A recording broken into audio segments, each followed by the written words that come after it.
today's video, I'm going to be talking a little bit about collecting for some retro, vintage video game consoles, and how to do it affordably. I grew up playing video games from the time I was, 5 or 6, and still to this day play some. I don't have as much time anymore because I have kids, but I have moved around a lot since I, moved out at 18. And so I always just was kind of a minimalist and didn't really keep a lot of things or collect a lot of things. And generally, I just don't like to have a lot of like clutter and stuff.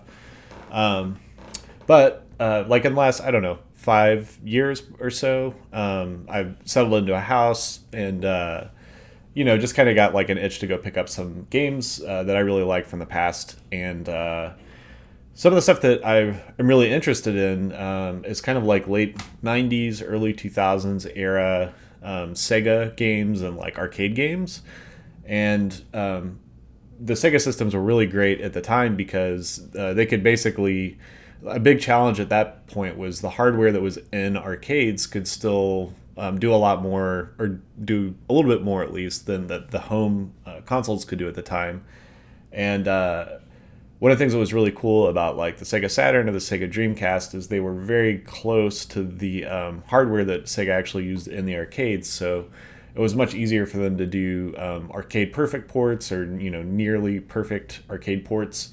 And at the time, some of the games like the Street Fighter games, for example, would get ported to different systems, but they would end up being kind of inferior ports just because the hardware couldn't keep up. So they even ported some stuff to like the Super Nintendo. I think like one of the Street Fighter Alpha 2 maybe, they ported to Super Nintendo and they had to just like strip out a ton of animation, and the load times were long, and I think they had to like, do some stuff with the audio. Anyway, so... The Sega systems at that time, like the Saturn and the later the Dreamcast, were just like really cool systems because they got all these nearly arcade perfect ports. Another thing that was interesting about them was, I think people think of things from Japan as part of our pop culture media here, like being kind of ubiquitous now. Like, Pokemon's been a thing for 20 something years, and Dragon Ball or just whatever, like any other. Those are obviously older examples, but more modern examples, you see stuff like anime series popping up on Netflix and stuff. But at the time, like mid to late 90s is really kind of when we started getting a lot more of the Japanese media showing up in the US. So the one thing that was interesting with the Saturn and the Dreamcast, which did much better in Japan than they did here, was that there were just a lot more games put out for them in Japan. And some of the games that were doing well here in the arcades were typically Japanese games, like all the Street Fighter games, all the like Marvel versus Capcom type of games, and it was kind of like a pinnacle of like 2D arcade machines or arcade games, in my opinion. So there's just like a lot of great games that came out at the time that made their way out to the Dreamcast, and I have a fixed focus here, so I'm gonna do my best to get these on camera, but. I've just been going back and picking up a lot of these games that I really liked from the time. And I'm not great at fighting games, but I just really love the character designs and the animation. Again, this is kind of when we started getting some more like, I would say like manga influenced character designs mixed into the Street Fighter series, like with the Alpha series and with Street Fighter 3 in particular. But it's also kind of an interesting blend. Like, I feel like it's maybe a little more realistic or toned down than some of the stuff that you do see coming out of Japan.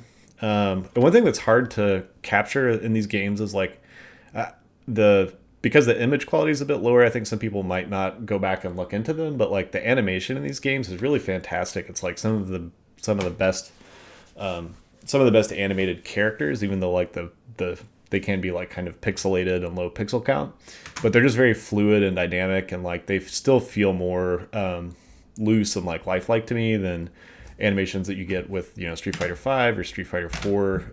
The 3D stuff just typically feels a little more stiff to me. So yeah, I mean, both of those are great games. Or sorry, the Third Strike is great. And then I have like an old copy of the second release of the Street Fighter 3 series. So yeah, both of those are really great games. And the thing is, if you try to buy a lot of these games in the US, they're going to be super expensive, but it's pretty easy to import these games, and you'll probably end up paying somewhere between like, depends on the game, but between like 30 and $50. And it just depends on what you want to. If you don't mind getting something that's like missing an insert or something like that, you can get it much cheaper. So yeah, just like also picked up Street Fighter Alpha 3 or Zero 3. One thing that's really cool to me about these, like if you get a Switch game these days, there's literally nothing in the case except the card. But like a lot of these games, the cover art's going to be really nice. And then also when you get into it, I mean, these are pretty detailed manuals, and they usually include like some character designs too. There's one of the insert cards. But yeah, I mean, there's usually, you know, a decent amount of artwork on it if that's your thing and you're interested in that. And then often, yeah, the discs just kind of have like cool designs too. Like I just kind of like the art from that era. Maybe because I grew up with it. I don't know how well it's going to show up on camera, but just really cool like illustration work on these. Yeah, another one I grabbed that's super expensive here that isn't that expensive if you get like a Japanese release or maybe even a PAL release, I'm not sure. Like Powerstone, just a great one of the early kind of 3D Smash. What now is probably considered like a Smash style game, but it's just like a bunch of people can fight each other at the same time. And again, the character designs on that I think are still hold up and look really nice. And then yeah, another series that's super expensive if you buy the US releases is like Marvel versus Capcom. And again, there's like a bunch of different editions of this for different systems. I know like PlayStation got some versions of this, but I think it's the Dreamcast one's generally considered like the best version of it. And then its successor, which is Marvel vs. Capcom 2, which you might not recognize because the cover art is fairly different for it than in the US release. But another great game, super expensive if you buy the US copy. And again, like it's got a huge manual with it that's got, I don't know how much this is going to show up, but you know, just full color, tons of background on the game. They have like, you know, move lists for characters and stuff in here. So yeah, just really like if you're, yeah, here we go. So like you can kind of see, back it up a little bit, but yeah, you can see they've got a lot of the characters covered in here, and you just don't see this kind of stuff anymore. So for me, I just love this. I love all the illustration work on this. And yeah, these are games that I had wanted to own for a long time, but I always assumed I would just have to buy the US version, and I wasn't willing to spend that much for it. One thing you'll need to do, though, if you're going to do this, is for the Dreamcast, you'll need to make like a burn CD that you can basically put in the Dreamcast. It'll boot up, it'll get around the region locking protection on it, and then like once you've got that all set up, you can basically just like safely take this disc out and then put in your game. And this works for most games. I think there might be some it doesn't work for, but it works for everything I have. And it's not hard to make. You can just do a search for DC-IE boot disk, and if you've ever made a bootable disk before, it's going to be that process. And if you haven't, it's really simple to just find a video about how to do that. Yeah, what else? The Saturn stuff. Also, there are a lot of games that just kind of never made it out to later platforms. So there's, if you're interested in like the Street Fighter games or the Capcom characters or like Darkstalkers characters, there's this game called Pocket Fighter that came out that has kind of like SD versions of the characters from those games fighting. So it looks kind of like, I don't know, more cute or kid-like or whatever. But these are kind of cool games. They're really easy to play too. So like, you know, you could say they're like button mashers or whatever. So if you just have friends over that aren't really that into games or like kids, that just want to try something out, like that's kind of a good game to play because it's just super easy to pick up and play. And it's just a fun, like the animation's really over the top, and I think each of the characters can like turn into three or four different variations, like three or four different costumes, kind of. So it's just kind of fun to just pop in and mess around with. Um, yeah, another series that was kind of a shame that it never really got picked up again was the Darkstalkers series. And I think this was kind of in its heyday in like the mid to late 90s in the arcades, but Saturn has like at least a couple of them. So I think this is the first one. It's like Vampire Hunter. And it's really cool because if you're not familiar with it, like the characters are a little more like Hollywood horror themed, for the most part. So they're just like really interesting character designs. Like you have this kind of like amphibious character here who has like, kind of a moveset that relates to the fact that he's kind of like a swamp creature or something. Yeah, I mean, there's like a werewolf. There's like basically a Frankenstein like character. There's like a Chinese zombie character. You know, Vampires, obviously, if it's Vampire Savior. And then like a Vampire Hunter. So yeah, just like I like that it's got a little more of a theme to it, I guess, than something like Street Fighter. And again, the character artwork on this stuff is just really, really well done. The animation was like some of the most fluid animation in fighting games up till that point. So just watching it's kind of incredible. Like, if you're not familiar with it, I would just suggest going and like finding a YouTube video of somebody playing it because it's just really cool. So yeah, I mean, this has been a lot of fun to pick up and play after not having really any way to play it since it was in the arcades like 20 years ago. So I really enjoyed playing that. I think there might be a release that came out on like the original Xbox or something somewhere along the line.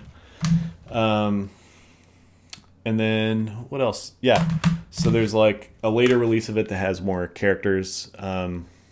This character, Boletta or BB Hood, they call her different things in different regions, but yeah, a really funny character. It's like she looks like a frail, like little Red Riding Hood kind of character in a world that's all monsters.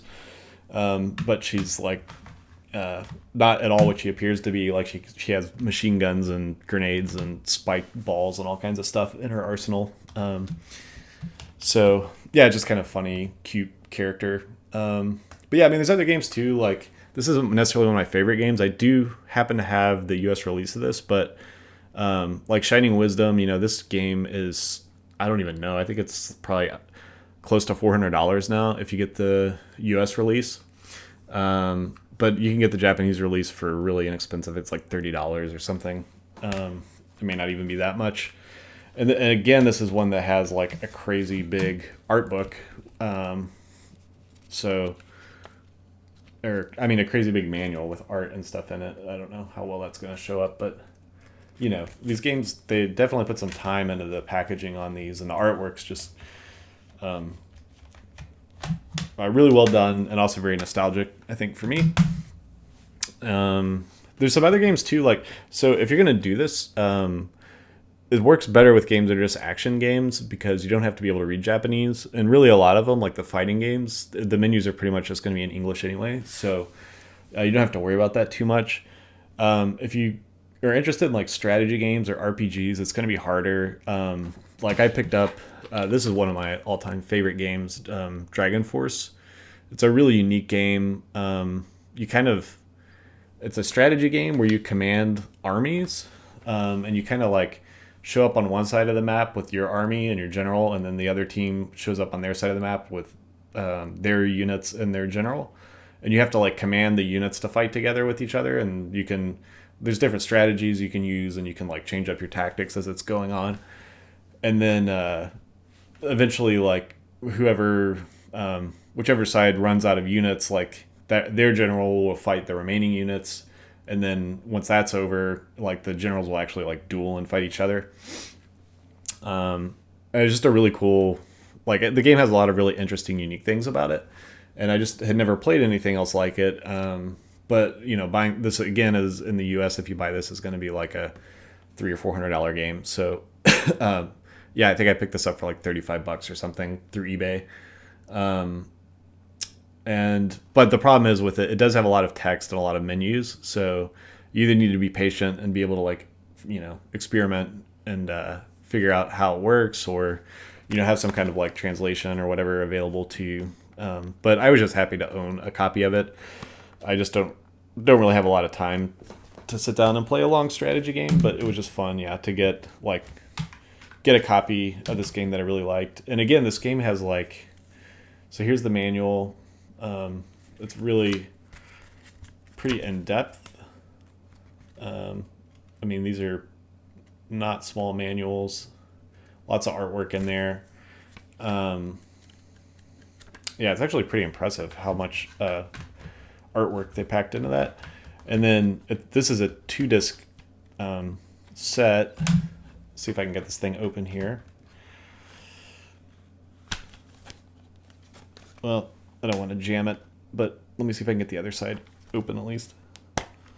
Okay, so then on the other side, they have like, you'll see this a lot with the Japanese ones. There's a name for these. I can't remember what they're called, but these go around the outside of the case when they're being sold. So like the game will be sealed, but then there'll be like a little sleeve kind of, and this will be like the sleeve that goes on the edge. I think they call it like the spine card.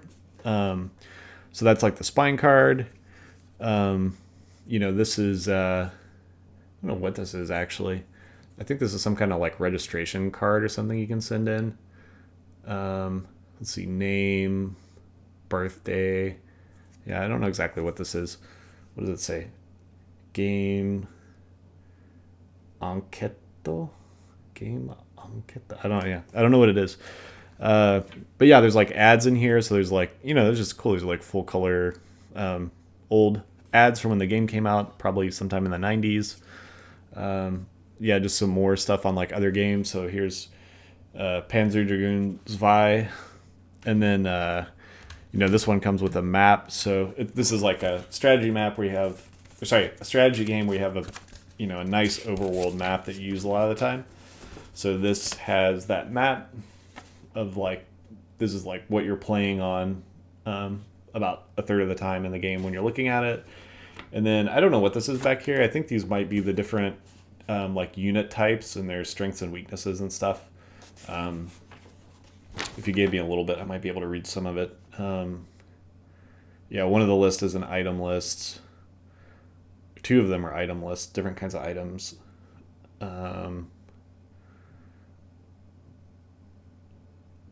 What's that? Yeah, I'm not sure. But yeah, I mean, it's just like, these games came with a lot of cool packaging. About the only thing I've seen recently that's like comparable to the kind of packaging that you get in these get in these older games is like The Witcher. So, and I don't know if CD Projekt Red does this on all their games, but when I got The Witcher 3, I think it came with like maps and a nice instruction manual and stickers and like a whole bunch of stuff like that. Yeah, I don't know. As somebody that's like a fan of the video game art and like the world building and all that kind of stuff, it's always exciting to me to get that. I think too, like back in the 90s and early 2000s, what would happen a lot of the time is like the US release, you would get a pretty basic thing. It'd be like the game and maybe a smaller instruction manual. And then frequently, like, this happened with CDs too. I don't know why, but like CDs and games and stuff, when they were released in Japan, there'd usually be more stuff included in them. I think typically they were more expensive, so maybe it was related to that. But yeah, it was always just strange, like, it was always strange seeing like packaging for a game in another country, like including a whole bunch of other stuff that you didn't get. So it's always kind of interesting and exciting to me to have the complete set of things with these older games. So yeah, I mean, that's kind of what my motivation was for starting to go back and pick up some of these things I really like. Just I needed a slightly more affordable way to do it than what I was doing or what I was going to have to do. And if you can, it's really not that hard to import these games. Like, it might sound like a big deal, but really all you have to do is go on eBay. And if you know one of the games, just search for the name and put like Japanese in with it. And you'll get listings for the Japanese games. And then typically what will happen is like shipping is going to be fairly expensive. It's probably going to be like at least $10. But if you find a place that's where you can buy, if you find a seller who has like a store, which you can click on their name and then like click visit store.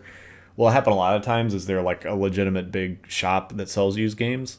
And if you can find, like 3 or 4 of these games that you're interested in, they're going to charge you $10 like flat rate.